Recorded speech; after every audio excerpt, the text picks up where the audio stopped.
नमस्ते बच्चों।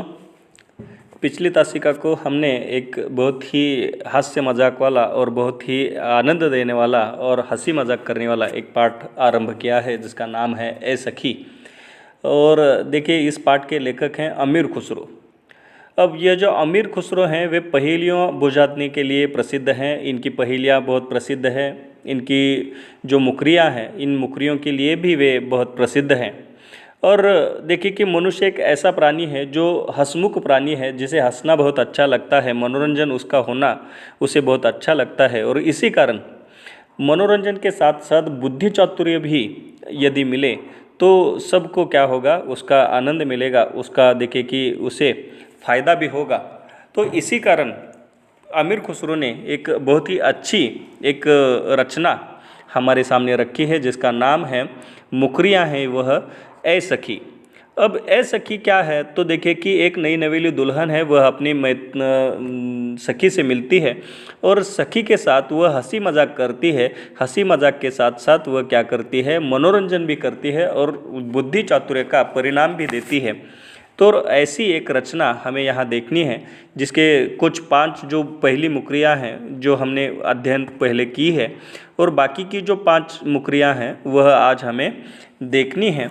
तो चलिए बच्चों, आज हम क्या करेंगे, जो बाकी की बची हुई 5 मुकरियाँ हैं उसका हम आनंद लेंगे, उसका हम क्या करेंगे, सरल अर्थ देखेंगे। अब देखिए, हम पहली मुकरियाँ अब जो 5वीं मुकरियाँ हैं, 1 2 3 4 5 6, 5वीं जो मुकरियाँ हैं वह हम देखेंगे जिसका अर्थ कुछ लगाने की हम कोशिश करेंगे। अब देखिए, 5वीं मुकरियाँ कुछ इस प्रकार है। अति सुरंग है रंग रंगीलो, है गुणवंत बहुत चटकीलो, राम भजन बिन कभी न सोता, क्यों सखी साजन ना सखी तोता। तो देखिए, यहाँ मुकरी में इस प्रकार वर्णन किया गया है।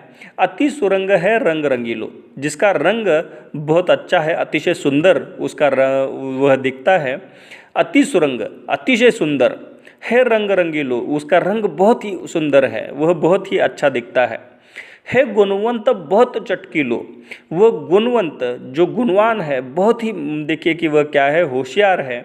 ऐसा राम भजन बिन कभी न सोता, एक व्यक्ति है जो राम भजन बिन कभी नहीं सोता, वह हमेशा क्या करता है, अपने मुख से अच्छे बोल बोलता है। अब यह जो सखी है वह अपने बुद्धि चातुर्य से उत्तर देने की कोशिश करती है। जो अति सुंदर दिखता है, जो बहुत ही रंग रंगीला है, जो बहुत गुणों से भरा हुआ है और जो राम भजन के बिना कभी नहीं सोता। अब एक स्त्री एक व्यक्ति का गुणगान करती है तो वह किसका गुणगान करेगी, अपने पति का ही गुणगान करेगी, अपने साजन का ही गुणगान करेगी, है ना। तो यह जो सखी है वह जवाब देती है। तो इस मुखरी का अर्थ है, ए सखी साजन ही तो है। तो यह जो नई नवेली दुल्हन है वह कहती है, ना सखी तोता। अब देखिए, तोता जो होता है वह क्या करता है, अति सुरंग दिखता है, बहुत ही रंग रंगीला होता है, बहुत ही गुणवंत होता है। गुणवंत होने के कारण हम उसे घर में पालते हैं, उसका लाड़ प्यार करते हैं, उसे बहुत ही अच्छी अच्छी चीज़ें खिलाते हैं। वह जो तोता है वह घर में रहकर अपने घर के सदस्यों से घुल मिल जाता है और घर के सदस्यों से वह मीठे बोल बोलता है ना। और जो आने वाले लोग हैं बाहर से, उनका भी वह क्या करता है, अतिथि सत्कार करता है, उनसे भी वह मीठे बोल बोलता है। जब भी कोई व्यक्ति बाहर से आता है और वह तोता यदि उनसे अतिथि सत्कार करता है तो वे भी प्रसन्न हो जाते हैं। तो इसीलिए देखिए, यह जो तोता है वह क्या करता है, बहुत ही क्या होता है, होशियार प्राणी है, बहुत ही गुणवंत प्राणी है। उसका वर्णन यह जो सखी है, नई नवेली दुल्हन है, वह करती है। और अपनी जो सहेली है उसकी देखिए कि वह क्या करती है, बुद्धि चातुर्य की परीक्षा लेती है। तो इस मुखरी का अर्थ है तोता। इस मुखरी का अर्थ क्या है, तोता। अब देखिए, हम अगली जो मुकरी हैं वो मुकरियाँ हम क्या करेंगे, देखेंगे। अर्ध निशा वह आयो भोन, अर्ध निशा वह आयो भोन, सुंदरता बरने कवि कौन, निर्कत ही मन भयो आनंद, क्यों सखी साजन ना सखी चंद। अब देखिए, अर्ध निशा वह आयो भोन। अब अर्ध निशा यानी क्या, आधी रात को आने वाला। अर्ध निशा वह आयो, आयो यानी आना, भवन, भवन यानी उसका भवन घर, है ना। वह क्या करता है, आधी रात को घर आता है। सुंदरता बरने कवि कौन, और उसकी सुंदरता, इतनी सुंदरता उसकी हम देखते हैं तो उसकी सुंदरता करने के लिए कवि का कवित्व भी कम पड़ जाएगा, इतना वो क्या है, सुंदर है। निरखत ही मन भयो आनंद, जब हम उसे देखते हैं तो क्या हो जाता है, मुझे बहुत आनंद आता है, मैं बहुत खुश हो जाती हूँ, मैं क्या हो जाती हूँ, आनंदित हो जाती हूँ, मेरे सुख का पारावार नहीं रहता। तो देखिए ये जो सखी है वो कुछ सोचती है, विचार करती है कि जो आधी रात को आता है ना, अपने घर आता है, सुंदरता वर्णने कवि कौन, और वो बहुत सुंदर है और उसके सुंदरता का वर्णन करने के लिए कोई कवि भी कम पड़ जाता है, तो ऐसा कौन हो सकता है। और निरखत ही भयो मन आनंद, और जिसे देखते ही मन को आनंद मिलता है, तो ऐसा कौन हो सकता है, इसका साजन ही तो हो सकता है ना। तो इसलिए ये जो सखी है वो जवाब देती है, ए सखी साजन। तो यह जो नई नवेली दुल्हन है, ना सखी चंद। अब देखिए कि चंद यानी चांद है ना, चांद क्या करता है, आधी रात को आता है, जब रात हो जाती है और अर्धनिशा होने के बाद चांद क्या हो जाता है, पूरा खिल जाता है और वह अपने घर पर आ जाता है ना। और वह जो चांदनी रात होती है, उस चांदनी रात में यदि फूला हुआ चंद हमें दिखाई दे तो उसकी सुंदरता का वर्णन करने वाला कोई कवि न इस पूर्ण पृथ्वी पर हो, है ना, ऐसा हम मानते हैं।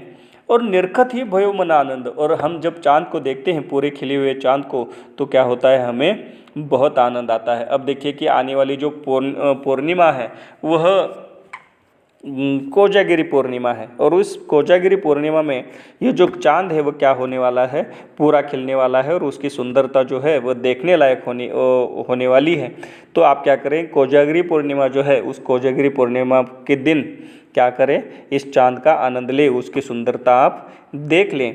तो देखिए यहाँ फिर से हम क्या करेंगे, इस मुखरी में जो आने वाले कठिन शब्द है उसका अर्थ देखेंगे। अर्ध यानी अर्धनिशा यानी आधी रात, भवन का अर्थ है भवन, घर, और बरने है ना, सुंदरता बरने, वर्णन करना, सुंदरता बरने कवि कौन, यानी उसकी सुंदरता का वर्णन करने वाला कोई कवि नहीं है। निरखत यानी निरखत ही देखते हैं, है ना, तो निरखना यानी देखना, इस प्रकार इस क्या है, मुखरी का अर्थ है। अगली मुखरी हम देखेंगे। देखिए मुखरी अगली जो है वह बहुत ही अच्छी है और बहुत ही वर्णनात्मक है। देखिए किस प्रकार अमीर खुसरो ने यहाँ पर मुखरियाँ लिखी है। शोभा सदा बढ़ावन हारा, शोभा सदा बढ़ावन हारा, आखिन से चीन होतन न्यारा, हाट पहर मेनो मनरंजन, क्यों सखी साजन ना सखी अंजन। तो देखिए शोभा सदा बढ़ावन हारा, जो क्या करता है, मेरी शोभा बढ़ाता है। शोभा, शोभा यानी सुंदरता, सौंदर्य, है ना। सदा, सदा यानी हमेशा। बढ़ावन हरा, बढ़ावन यारा, हरा यानी बढ़ावन का अर्थ है वो बढ़ाना, हरा यानी बढ़ाने वाला। आखिन से छीन होतन न्यारा, मेरी आँखों से वो कभी दूर नहीं होता, वह हमेशा मेरी क्या रहता है, आँखों के साथ रहता है। आखिन से छीन, छीन यानी क्षण भर, होतन न्यारा, मेरे आँखों से वो क्षण भर से भी वो दूर नहीं होता। 8 पहर यानी 8 पहर होते हैं। देखिए कि जो हमारा दिन होता है उस दिन में 4-4 घंटों के 4 पहर, है ना, जो होते हैं वे दिन के होते हैं, और 4 पहर जो होते हैं वे रात के होते हैं। इस प्रकार देखिए कि 8 प्रहर एक दिन के होते हैं, और 8 प्रहर वह मेरा मनोरंजन करता है, मेरे मन को वह क्या करता है, आनंद देता है। तो देखिए ये जो सखी है वह जवाब देती है कि जो इसकी शोभा बढ़ाता है, जो हमेशा इसके साथ रहता है, आँखों से वह कभी दूर नहीं जाता, 8 पहर इसके साथ रहता है, इसका मनोरंजन करता है, तो ऐसा कौन हो सकता है, तो इसका साजन ही तो हो सकता है। तो यह जो नई नवेली दुल्हन है वह जवाब देती है, ना सखी अंजन। अंजन का अर्थ क्या है, आँखों में जब देखिए कि हम क्या करते हैं, जो काजल लगाते हैं, वह काजल क्या होता है, इसका जवाब है जो हमारे क्या करता है, आँखों में रहता है। जो स्त्रियाँ होती हैं जो क्या करती हैं, अपनी सुंदरता बढ़ाने के लिए क्या करती हैं, आँखों में काजल लगाती हैं, अंजन लगाती हैं, जिसके कारण उनकी सुंदरता और बढ़ जाती है। आँखें जो होती है वह क्या होती है, एक सुंदरता बढ़ाने जिसकी आंखें सुंदर होती है वो व्यक्ति भी क्या करता है, सुंदर ही दिखता है। इसलिए स्त्रियां जो होती हैं वो क्या करती हैं, आंखों में काजल लगाती हैं, अंजन लगाती हैं। यहाँ जो कठिन शब्द हुआ देखिए फिर से, शोभा यानी सौंदर्य, बढ़ावन हारा यानी बढ़ाने वाला, क्षीण का अर्थ है क्षण भर, न्यारा यानी अलग दिखने वाला यानी सबसे अलग दिखने वाला, प्रहर यानी 3 घंटे का समय, और उसके बाद देखिए अंजन आँखों में लगने वाला, काजल जो है इसका अर्थ है अंजन। ठीक है, इस मुखरे का अर्थ आपको समझ में आ गया होगा कि जो हमेशा उसके साथ रहता है, उसकी शोभा बढ़ाता है, उसका मनोरंजन करता है, ऐसा कौन हो सकता है, तो उसका साजन हो सकता है, लेकिन गलत जवाब है, इसका सही अर्थ है अंजन। अब हम देखेंगे आगे की जो मुखरियाँ हैं वो किस प्रकार है। अब देखिए यहाँ जो अमीर खुसरो हैं वो मात्र देखिए कि किसी वस्तु का वर्णन नहीं करते, तो अब हम जो देखने वाले हैं यहाँ पर प्रकृति का वर्णन, निसर्ग का वर्णन भी कवि किस प्रकार करते हैं। देखिए, जीवन सब जग जासो कहे, जीवन सब जग जासो कहे, बिना बिनु के बिनु नेकन धीरज रहे, हरे छिनक में ही की पीर, क्यों सखी साजन ना सखी नीर। अब देखिए हमारे जीवन में एक ऐसी वस्तु है जिसका महत्व अनन्य साधारण है, जिसके बिना हमारा जीवन जो है वह अधूरा है, हम उसके बिना जी ही नहीं सकते। तो ऐसे एक वस्तु का वर्णन यहाँ पर अमीर खुसरो ने किया है। देखिए वे किस प्रकार पहेली बुझाते हैं। जीवन सब जग जासो कहे, है ना, सब जग, जो सब सारा विश्व है वह सारा विश्व क्या कहता है, जासु यानी जिससे कहे, है ना, तू मेरा जीवन है। जीवन सब जग जासो कहे, है ना, जिसे सारा जग हमारा जीवन कहता है ना, बिना वा बिनु नेकन धीरज रहे, उसके बिना, है ना, वा बिनु, बिनु का अर्थ है बिना, नेकन धीरज रहे, है ना, नेक यानी तनिक भी, बिल्कुल भी, है ना, धीरज रहे, धीरज यानी देखिए कि हम क्या करते हैं, थोड़ा सा धीरज रखते हैं, लेकिन उसके बिना हम क्या कर सकते हैं, धीरज नहीं रख सकते। हरे छिनक में ही के पीर, है ना, हरे छिनक, पल भर में भी हम क्या कर सकते हैं, उसे दूर नहीं कर सकते, है ना। ही के पीर यानी हृदय का दर्द हम क्या कर सकते हैं, उसके बिना हम क्या कर सकते हैं, अधूरे हो सकते हैं, उसके बिना हमारा जीना जो है वो बहुत कठिन हो सकता है। तो यह जो सखी है वह कहती है कि जिसे सारा जग जीवन कहता है, जिसके बिना हम धीरज नहीं रख सकते हैं, है ना, और वह बहुत ही देखिए कि क्या है, महत्वपूर्ण है ना। ऐसा कौन हो सकता है इसके लिए, इस नई नवेली दुल्हन के लिए, तो उसका साजन ही तो होगा। तो देखिए कि ये जो नई नवेली दुल्हन कहती है, ना सखी अब भी तुम क्या हो सकी, इस पहेली में मात खा सकी, है ना, इसका सही जवाब है नीर, नीर यानी पानी, है ना।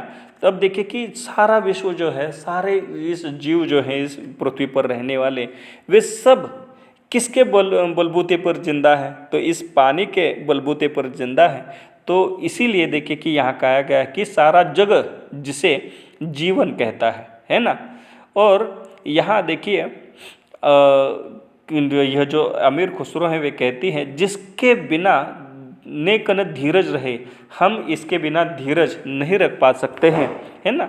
तो ऐसा महत्वपूर्ण यह एक वस्तु है, व्यक्ति है। हरे छिनक में हे के पीर, इसके छीनने के बाद, इसके जाने के बाद हमें दुख होगा, दर्द होगा, तो ऐसा कौन हो सकता है, तो इसका साजन हो सकता है, यह उसका गलत जवाब है। इसका सही जवाब है नीर, नीर यानी पानी। पानी हमारे लिए क्या है, बहुत महत्वपूर्ण है ना। तो हमारे लिए यह जीवन का एक महत्वपूर्ण अंग है। हमारे जो महत्वपूर्ण जो आवश्यक बातें हैं, उन बातों में पानी भी है ना। जिस प्रकार हम कहते हैं कि मनुष्य के लिए आवश्यक चीज़ें कौन कौन सी है, अन्न, वस्त्र और छत, है ना, यानी घर। तो उसके साथ साथ और भी एक अंग है, वह है पानी। पानी के बिना हम नहीं जी सकते। पानी हमारे लिए जीवन के बराबर है, हम जीवन जीते हैं पानी के बदौलत, है ना। अब देखिए आगे आने वाली जो मुकरी है वह आखिरी मुकरी है और बहुत महत्वपूर्ण मुकरियाँ हैं। देखिए इसका अर्थ हम लगाने की कोशिश करेंगे, इस मुकरी को समझने की और सुलझाने की हम कोशिश करेंगे। बिन आए सभी सुख भूले, बिन आए सभी सुख भूले, आए ते अंग अंग सब फूले, सीरा भई लगावत छाती, क्यों सखी साजन ना सकी पाती। तो देखिए बिन आए सभी सुख भूले, है ना, जब वो आता है तो सब सुख हम क्या कर जाते हैं, भूल जाते हैं। जब वो आता है तो क्या होता है, अत्यानंद हो जाता है। इसके सामने हर एक सुख हमें क्या लगता है, छोटा लगता है, वही हमारे लिए क्या लगता है, बहुत बड़ा सुख लगता है। आए ते अंग अंग अंग सब फूले, और जब वह आता है तो इतना आनंद हो जाता है, इतना आनंद हो जाता है कि हम क्या हो जाते हैं, खुशी के मारे नाचने लगते हैं, झूमने लगते हैं, गाने लगते हैं। आए ते सब अंग अंग सब फूले, सिरा भई लगावत छाती, और जब वह आता है तो हम क्या करते हैं, उसे झट से छाती से लगाते हैं। तो यह जो सखी है वह कहती है कि जिसके आने पर सब सुख भूल जाते हैं, जो आता है तो सब अंग अंग फूल जाता है, खुशी से झूम जाते हैं, हम नाचने लगते हैं, गाने लगते हैं। वो जब आता है तो हम झट से उसे छाती से लगाते हैं। तो कौन हो सकता है इस नई नवेली दुल्हन के लिए ऐसा महत्वपूर्ण व्यक्ति, तो उसका साजन ही तो हो सकता है। तो यह जो नई नवेली दुल्हन है वह कहती है ना सखी पाती, पातियाने पत्र। अब देखिए कि पत्र किस प्रकार इस पहेली का उत्तर हो सकता है। आयत सब अंग सुख, बिन आए सभी सुख भूले, है ना। जब वो आता है तो हम क्या हो जाते हैं, खुश हो जाते हैं, हम सब सुख क्या हो जाते हैं, भूल जाते हैं, सब सुख हमें छोटे लगते हैं, है ना। जब हमें किसी प्रिय व्यक्ति का पत्र मिलता है तो हमें क्या होता है, बहुत खुशी होती है। आए ते सब अंग अंग फूले, जब हम उस पत्र को प्राप्त करते हैं तो हम क्या करते हैं, खुशी से नाचने लगते हैं, झूमने लगते हैं, गाने लगते हैं, हम आनंद व्यक्त करने लगते हैं। और जैसे ही वो पत्र हमें मिलता है हम क्या करते हैं, झट से उसे छाती से लगाते हैं। तो देखिए इस पहेली का अर्थ है पाती, पातियाने पत्र। तो देखिए बच्चों यहाँ हमने क्या की हैं, जो 11 मुकरियाँ हैं, इन 11 मुकरियों का सही, सरल और देखिए कि जितना हो सके अच्छी तरह से हम अर्थ लगाने की कोशिश हमने यहाँ की है, अध्ययन किया है। इस अध्ययन के बाद हमें क्या करना है, इस असखी पाठ के जो स्वाध्याय है उस स्वाध्याय के बारे में हमें चर्चा करनी है। अब हमें देखिए जीवन में हास्य का महत्व पक्ष और विपक्ष में चर्चा करनी है। तो जीवन में हास्य का महत्व बहुत महत्वपूर्ण है। इसके बारे में आपको अपने जो विचार हैं वो आपको लिखने हैं। सुवचनों का संकलन कीजिए तथा सुंदर सजावटी लेखन करके चार्ट बनाइए, विद्यालय के दीवारों को सजाइए। तो हमें सुंदर सुवचन जो हैं वो क्या करने हैं, लिखने हैं, और हमें उसका चार्ट भी बनाना है। आगे देखिए, पुस्तकों का संसार, ज्ञान मनोरंजन का भंडार। इस संदर्भ में अपने जो विचार हैं वह विचार आपको क्या करने हैं, लिखने हैं। जो पुस्तकें होती हैं वे संसार में ज्ञान और मनोरंजन का भंडार किस प्रकार है, इसका हमें क्या करने हैं, इसके बारे में अपने जो विचार हैं वह हमें लिखने हैं। और आगे देखिए, मुकरियों के आधार पर निम्नलिखित शब्दों की विशेषताएं हमें क्या करनी है, लिखनी है। जो देखिए यहाँ शब्द दिए गए हैं और शब्दों की जो विशेषताएं हैं इस मुकरिया में आई हुई वो हमें क्या करनी है, लिखनी है। जिस प्रकार तोता है, नीर है, अंजन है और ढोल है, इसके बारे में हम क्या करेंगे, इनकी जो विशेषता है वह लिखेंगे। आपको मैं क्या करूँगा, एक विशेषता जो है वह आपको क्या करूँगा, यहाँ समझाऊँगा। तोता राम भजन किए बिना कभी नहीं सोता, यह क्या है, तोते की विशेषता है। जिस प्रकार यह तोता की विशेषता है उसी प्रकार नीर, अंजन, ढोल, इसके बारे में जो विशेषताएं हैं वह लिखिए। इसकी विशेषताएं मैं आपको क्या करूँगा, व्हाट्सएप पर भेजने की कोशिश करूँगा। इसके बाद जो इस रचना के बारे में आपको जो बोध मिला वो बोध भी क्या करना है, आपको लिखना है। आशा है आपको यह पाठ समझ में आया होगा और इस पाठ के माध्यम से आपका मनोरंजन भी हुआ होगा और आपका बुद्धि चातुर्य भी बढ़ा होगा और आपको एक नया पाठ सीखने का आनंद भी मिला होगा, अध्ययन भी आपने बहुत अच्छी तरह से किया होगा। यहाँ हम रुकेंगे, अगली तासिका को मिलेंगे। धन्यवाद।